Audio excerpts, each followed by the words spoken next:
Shehbaz. I am a consultant psychologist and executive director of International Peace Leaders Association. Plus, also I'm the member of Women's Chamber of Commerce and Industry, Lahore. Today, we are going to talk about a very serious topic, which is pre-marital counseling. बहुत सारे लोगों के सवालात आते हैं, बहुत सारे लोग हैं जो अपनी शादी को लेके बहुत ज़्यादा जो है वो इनसिक्योर्ड होते हैं, या आपके घर में जब शादी या रिश्ते की बात होती है, आपके पेरेंट्स इस चीज़ की जो है डिस्कशन शुरू करते हैं तो एक इनसिक्योरिटी आ जाती है, या सबसे पहला ये ख्याल आता है कि पता नहीं मैं बहुत ज़्यादा जो है वो इरिटेट करता हूँ या करती हूँ कि मेरी शादी की जा रही है या मुझे घर से निकाल लें। लड़कियों का बहुत ज़्यादा ये चीज़ आती है जहन में कि शायद मुझे घर से निकालना है और मैं बहुत इरिटेट कर रही हूँ या ऐसी कोई चीज़ है। तो ये वो सवालात हैं, लाइक पेरेंट्स आके ये क्वेश्चन पूछते हैं कि बच्चा जो है बहुत ज़्यादा इनसिक्योर्ड है, बहुत इरिटेट हो जाता है जब हम शादी की डिस्कशन स्टार्ट करते हैं या सवाल इस चीज़ के बारे में करते हैं। तो इसका क्या सोल्यूशन है, कैसे समझाया जाए कि ये एक ज़रूरी चीज़ है, सोशली भी जो है वो इसको करना ज़रूरी है। एक तो ये क्वेश्चन आता है। दूसरा, जिन लोगों की शादी हो रही होती है या अगर आप अपने लिए कोई पार्टनर फाइंड आउट कर रहे हैं तो उसमें ये चीज़ आ जाती है कि बच्चे या बच्चियां आके ये क्वेश्चन बहुत दफ़ा पूछते हैं कि मैम ये बताएं कि शादी के लिए पार्टनर कैसा होना चाहिए, और जो चीज़ें हम फैंटेसाइज करते हैं अगर हमें वो ना मिले तो फिर उसका क्या सोल्यूशन होना चाहिए।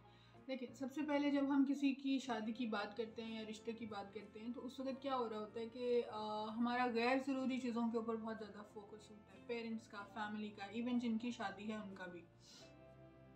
गैर ज़रूरी चीज़ों से मतलब ये है या अननेसेसरी फैक्टर्स का मतलब ये है कि बहुत ज़्यादा डिस्कशन होती है कि वेन्यू क्या होगा, मेन्यू क्या होगा, खाने में क्या क्या आइटम्स होंगी, ब्राइड का ड्रेस कैसा होगा, ग्रूम का ड्रेस उससे मैच करना चाहिए, या डाउरी में क्या क्या चीज़ जाने वाली है, और शॉपिंग कब से स्टार्ट करनी है, या इवेंट का पूरा एक वो प्लॉट बनाया जाता है, किन किन गेस्ट को बुलाना है। फिर एक लंबी लड़ाई इस चीज़ पे होती है किन गेस्ट को नहीं बुलाना, किस रिश्तेदार को बुलाना है, किसको नहीं बुलाना। ये बहुत सारी ऐसी डिस्कशंस होती हैं, लेकिन जो मेन डिस्कशन होती है वो हम भूल जाते हैं एक चीज़ पे आके कि आप अपने बच्चे को क्या मेंटली इस चीज़ के लिए प्रिपेयर कर रहे हैं। क्योंकि अगर वो लड़की है या लड़का है, बहुत बड़ी ड्रास्टिक चेंज जो है वो फिज़िकली भी आने वाली है, और आप सडनली आपको एक कंपनी मिल जाएगी जिसको हैंडल करना आपको आना चाहिए। ये वीडियो दोनों के लिए है, ग्रूम्स एंड ब्राइड्स दोनों के लिए,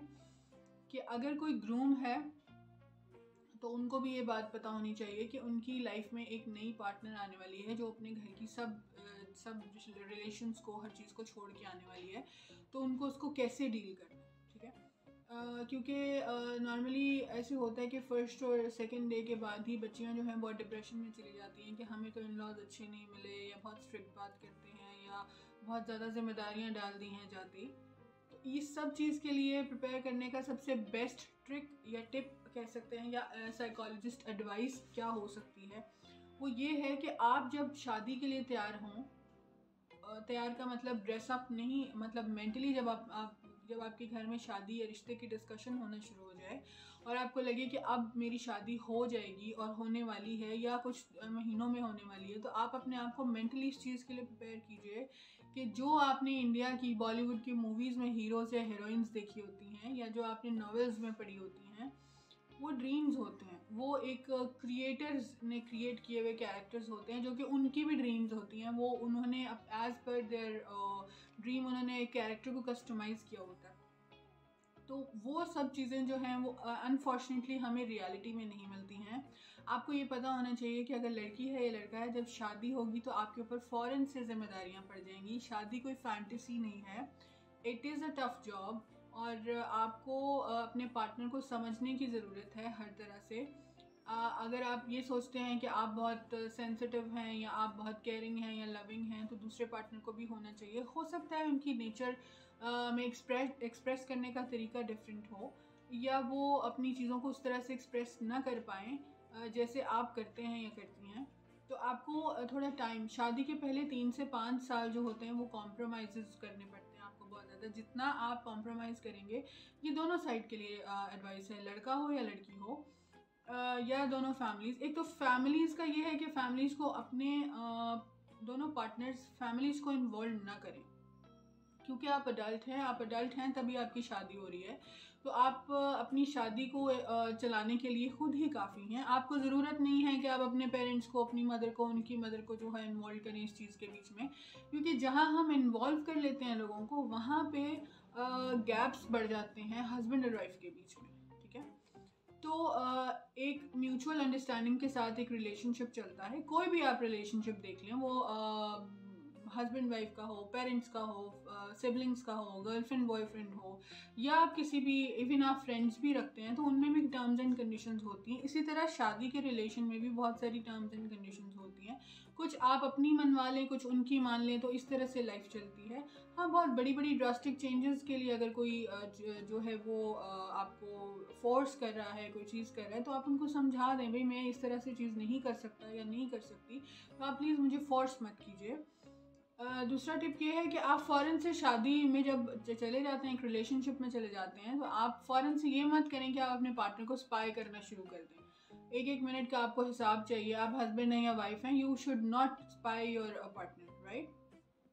दूसरी बात ये कि अब थोड़ा पीछे आ जाते हैं कि जब आपकी शादी जो है वो प्लान हो रही होती है, तो उस वक्त आप ये ध्यान रखें कि आप ट्राई करें कि अपने पार्टनर से, जिनसे जो भी आपके वुड बी हस्बैंड या वाइफ हैं, उनसे बैठ के अपनी नेचर डिस्कस कर लें कि मेरी ये नेचर की जो है वो फ्लॉज हैं या ये क्वालिटीज़ हैं मुझ में, तो आप जो हैं अगर इनके साथ चल सकते हैं या चल सकती हैं, तो मैं आपसे जो है वो फर्दरली किसी रिलेशनशिप में आना चाहूँगा या शादी करना चाहूँगा या चाहूँगी। लेकिन अगर वो इस चीज़ के साथ नहीं चल सकते, तो पहले ही इस चीज़ को कैंसिल कर दीजिए, क्योंकि बाद में जो बड़े बड़े क्लैशेस होते हैं, सिर्फ पेरेंट्स ने बुक कर दिया एक आपके लिए पार्टनर और दूसरी साइड से भी पेरेंट्स ने बुक कर दिया पार्टनर, इसका ये मतलब नहीं है कि आप सारी ज़िंदगी के लिए उस चीज़ के साथ बाउंड हो जाएं, ठीक है। ये तो आपके हमारे मज़हब में भी है कि हमें अपनी पसंद का पार्टनर चॉइस करने के लिए जो है वो आज़ादी है, ठीक है, इन अ पॉजिटिव वे। सो आप ये चीज़ कर सकते हैं, बजाय इसके कि आप महीनों बाद डिवोर्स में पड़ें या शादी ख़राब करें अपनी, या आप पेरेंट्स बनने के बाद आपके बच्चे जो हैं वो एक लंबी चीज़ में सफ़र करें। तो इस चीज़ का ध्यान रखें कि आप पहले ही कुछ चीज़ें कमिट कर लीजिए जो कि आपको फर्दरली सफ़र होने में बचाएंगी, ठीक है। दूसरी बात, ये एक बड़ा मेजर क्वेश्चन आता है कि बच्चे जो हैं वो बहुत ज़्यादा इस चीज़ के लिए इनसिक्योर होते हैं कि मुझे तो सेक्सुअल लाइफ के बारे में कुछ पता नहीं है, और मेरे पेरेंट्स से तो मैंने कभी शाय फील होता है डिस्कस नहीं किया। ये पेरेंट्स ही की जिम्मेदारी होती है कि वो अपने बच्चों को अपोजिट जेंडर के बारे में बताएं, डिस्कशन उनके बारे में उनको जो है वो करना बताएं कि क्या आपके लिमिट्स हैं, क्या आपके लिमिट्स नहीं हैं, what is a sexual relationship in marriage. ये चीज़ का इंफॉर्मेशन देना पेरेंट्स का काम है। अगर आप डायरेक्टली नहीं बात कर सकते, तो इनडायरेक्टली जो है कोई बुक उनको दे दीजिए, कोई उनको रेफरेंस ऐसा दे दीजिए, क्योंकि जब आप खुद से जो हम अपने पीयर ग्रुप में से चीज़ें सुनते हैं, वो बहुत ज़्यादा फैंटेसाइज की, एग्जैजरेट की हुई बातें होती हैं। ऐसा नॉर्मल लाइफ में नहीं होता। ये उसी तरह से है जैसे हम कोई नॉवल या कोई स्टोरी पढ़ते हैं और उसमें बहुत ज़्यादा एग्जैजरेट किया होता है किसी मर्द को या किसी औरत को, तो इसी तरह से आपके फ्रेंड्स भी आपको बहुत ज़्यादा एग्जैजरेट करके बताएंगे। इवन जब वो अपनी भी सेक्सुअल लाइफ की स्टोरी आपको बताएंगे, तो वो बहुत ज़्यादा एग्जैजरेट करके आपको बताएंगे, जो कि रियल लाइफ से बहुत डिफरेंट होता है। तो प्लीज़, जब आप अब एक शादी के रिलेशनशिप में पड़ें, तो इन सब चीज़ों का, अपने लहंगे के कलर और अपने सूट के कलर से ज़्यादा इन चीज़ों पे फोकस कीजिए कि आपको अपने लिए सेल्फ ग्रूमिंग की भी बहुत सारी टिप्स एंड ट्रिक्स चाहिए। इसके लिए बहुत ज़्यादा एक ट्रेंड में चीज़ होती है जिसको हम प्री मैरिटल काउंसलिंग कहते हैं, जो कि साइकोलॉजिस्ट आपको हेल्प करते हैं। उसमें आपकी असर्टिवनेस, आपकी अग्रेसिवनेस, आपका जो है वो एंगर मैनेजमेंट, आपका इमोशनल मैनेजमेंट, आपका सेक्सुअल जो रिलेशनशिप है वो कैसा होना चाहिए, और उसके फ्लॉज क्या हैं, उसकी क्वालिटीज़ क्या हैं, उसके प्लस पॉइंट्स क्या हैं, उसके ड्रॉबैक्स, आपको क्या क्या चीज़ें नहीं करनी होती हैं, वो सब आपको एक साइकोलॉजिस्ट गाइड करते हैं। तो अगर आपके पेरेंट्स आपको गाइड नहीं कर रहे हैं, तो आप अपने किसी भी करीबी अच्छे साइकोलॉजिस्ट से मीटिंग कर सकते हैं इस सब चीज़ के लिए।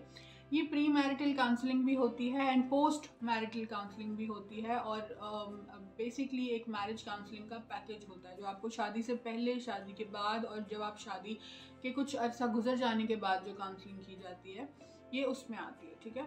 तो इन सब चीज़ों का ख्याल रखिए। अगर आप मुझसे अपॉइंटमेंट लेना चाहते हैं तो मेरा सारा जो है वो बायोडाटा आपको मेरे चैनल डॉक्टर स्टॉक पे भी मिल जाएगा, मेरे पेज साइकोलॉजिस्ट एडवाइस पे भी मिल जाएगा। Please find out the contact. अगर आप अपॉइंटमेंट लेना चाहते हैं तो आप मुझे टेक्स्ट कर सकते हैं directly on WhatsApp. Thank you very much for watching my video. I hope you enjoyed it and please tell me कि आप नेक्स्ट क्या चीज़ पे वीडियो देखना चाहते हैं, क्या आपकी क्वेश्चंस हैं। So that will be easy for me to make a video for you. Thank you.